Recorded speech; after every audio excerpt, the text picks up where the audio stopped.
Pour les enfants, le jeu est aussi sérieux que le travail. Et à l'heure de la leçon de musique, il est particulièrement difficile de faire un choix entre Maurice Richard et Beethoven.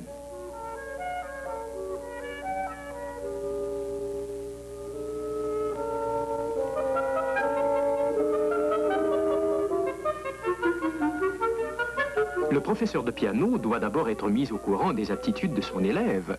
S'il est doué, comme tous les fils le sont en général, le professeur saura certainement mettre à la portée de l'enfant les moyens d'acquérir un métier sûr. Dans les salons, ces dames seraient tellement fières de parler de leur fils virtuose.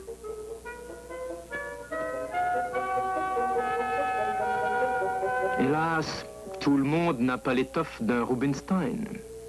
Il y a sûrement d'autres domaines qui pourraient attirer ce jeune homme.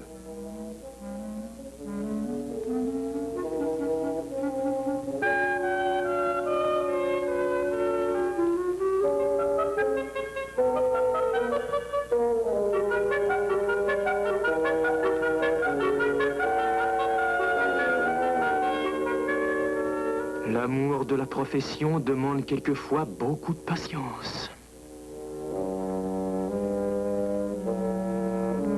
Avec toute son expérience, le professeur se rend bien compte de l'effort qu'il exige d'un élève.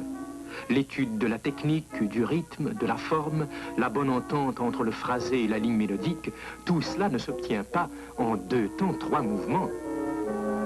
Malheureusement, non. On ne peut pas tout de suite jouer le rêve d'amour de Liszt. Tous les gens de métier le savent bien.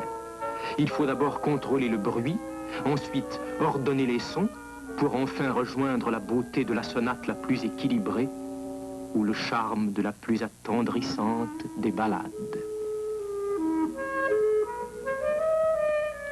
Il faut toute une carrière de pédagogue pour faire le partage entre les joies et les contretemps. Les enfants prodiges sont rares. Mozart, enfant, a joué pour Marie-Antoinette. Son professeur n'était peut-être pas moins heureux que celui-ci devant les succès de sa meilleure élève.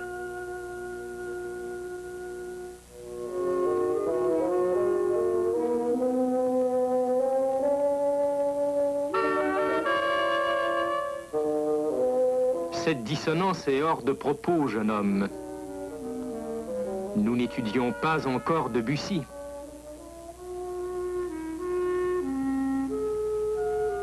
À votre âge, moi aussi j'aimais les jeux et les rêves. Mais j'ai senti un jour que la musique m'offrait les deux. C'est un jeu, ces cadences, ces mélodies. Ce sont aussi beaucoup de rêves.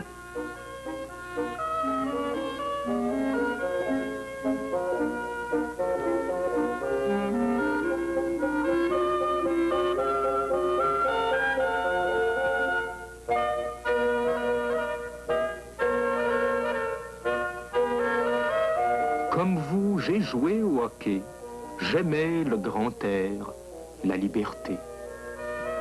Mais si je me sauvais de la maison, c'était pour aller entendre un concert.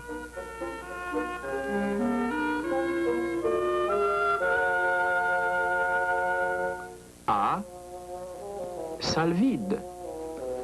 J'ai quand même la consolation de ne pas avoir été sifflé comme cela est arrivé jadis à certains grands compositeurs.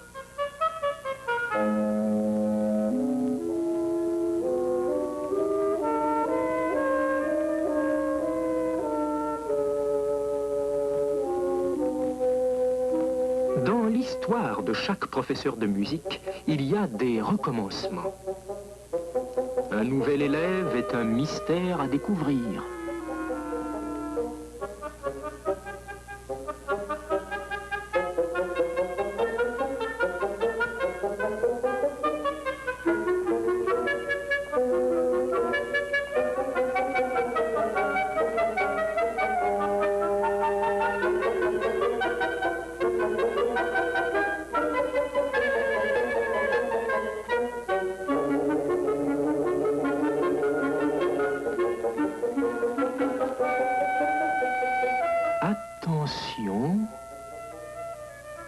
Ceci est intéressant. L'instinct merveilleux, la ferveur musicale, le don par lequel soudain un enfant va se révéler, voilà les joies qui attendent le professeur de musique. Voilà sa récompense et sa raison de vivre éternellement.